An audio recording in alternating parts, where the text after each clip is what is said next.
What about what she wants as much as I love her? Not that she doesn't.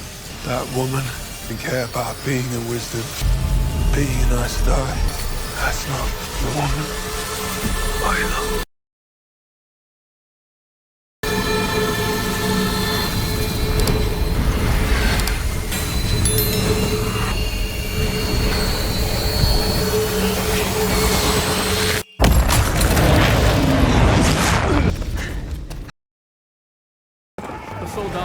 The only thing that matters is the horn of Valia. Stand aside. A heron marked sword. Let us see what is required to earn the heron blade on this side.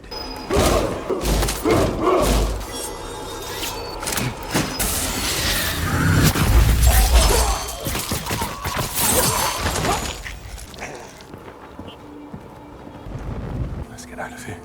In the flesh this time. Ishamael.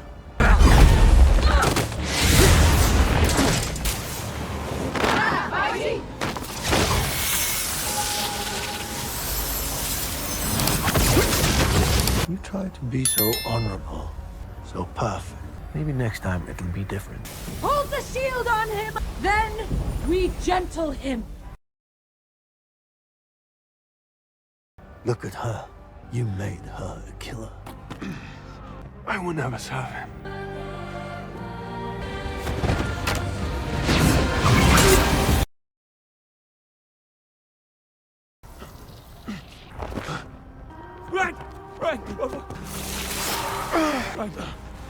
Right.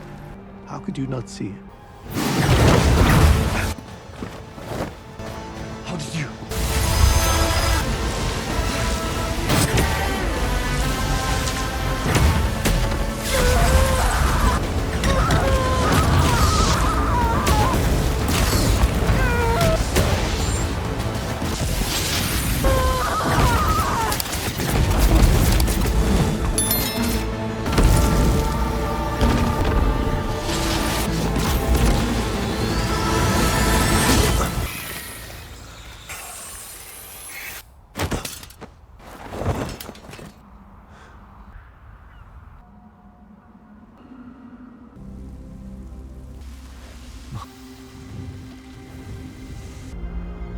After all, it was Luz Theron Telamon, the dragon reborn before Rand, who used Saidin to seal the Dark One's prison in the first place. Another myth, that Saidin and Saidar are opposites. They are not. They are two halves of a whole, each designed to do what the other cannot. Saidar excels at weaving life-healing, growing, sustaining. Nynaeve's ability to rip illness from the body, to mend broken bones, and even bring the recently dead back to life is a feat no male channeler could replicate with Saidin. Saidin, meanwhile, excels at shaping matter-breaking mountains, forging metals, repairing the very fabric of reality. When Rand fixes the seals on the Dark One's prison in the Gathering Storm, he uses Saidin to reforge the broken stone, to bind the cracks in the pattern, because Saidar lacks the raw tensile strength to hold such a fragile, cosmic structure together. They are not rivals, they are partners. Think of the pattern itself. The wheel turns, and Saidin and Saidar are the two hands that keep it spinning. To reduce one to male rage and the other to female calm is to ignore the countless examples of channelers who defy these stereotypes. Take Cadsuane Maladrin, the Aes Sedai who refuses to be cowed by Rand's power. She wields Saidar with a ferocity that makes even the dragon flinch. She once trapped Rand in a weave of air and spirit, not with gentle guidance, but with the same unyielding will he uses to command Saidin. Or take Logain Ablar, the former false dragon who, after being healed of the taint, channels Saidin with a quiet grace that surprises everyone. He doesn't grab the weave, he invites it, proving that Saidin's roughness was always a product of the taint, not the power. We also forget that both Saidin and Saidar are indifferent to morality. The power is a tool, no more good or evil than a sword. It is the channeler who gives a purpose. Ishamael, one of the Forsaken, wielded Saidin to destroy cities and corrupt souls, but Rand wielded the same power to save the world. Gideon used saidar to torture and manipulate, but Egwene used it to free the damane and restore hope. The myth that saidin is dark or saidar is light comes from fear. Fear of the breaking, fear of what male channelers once were, fear of the unknown. But in the Wheel of Time, fear is always the first barrier to understanding.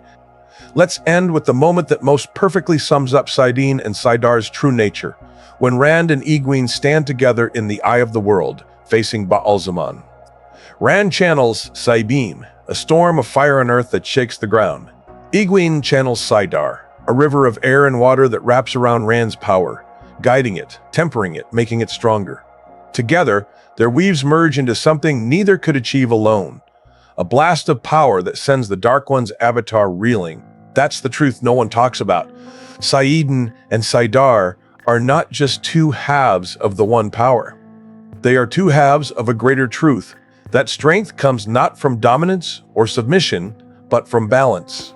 To understand saidin is to understand that power can be both fierce and controlled.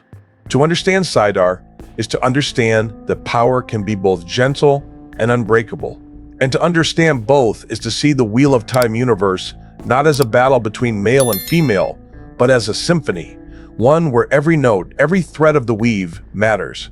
So the next time someone tells you saidin is chaotic or saidar is weak, remember Rand's first channeling, Nynaeve's healing, Egwene's fire. Remember the way their powers dance together, not against each other. Remember that the one power is not a thing to be feared or simplified.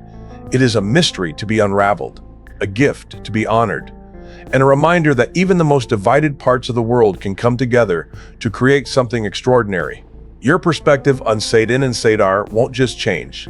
You'll wonder how you ever saw them as anything less than two sides of the same awe-inspiring coin.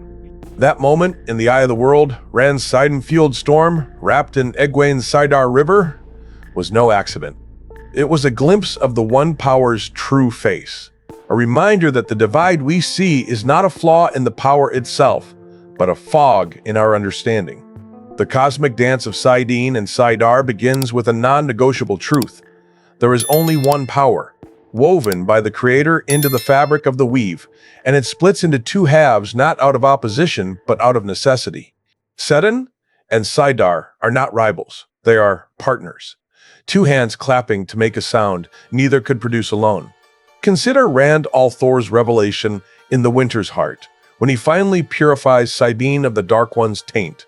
For the first time, he feels the power without its poison. A raw, steady force that responds not to rage, but to focus. A force that mirrors the quiet precision of saidar he'd seen in Egwene and Nynaeve. He realizes then what Luz Theron Telamon, the dragon reborn before him, might have known too. Saidin does not want to destroy. It wants to build, to mend, to shape, just as saidar wants to nurture, to heal, to connect. The two halves share the same core. They just speak to the weave in different tongues.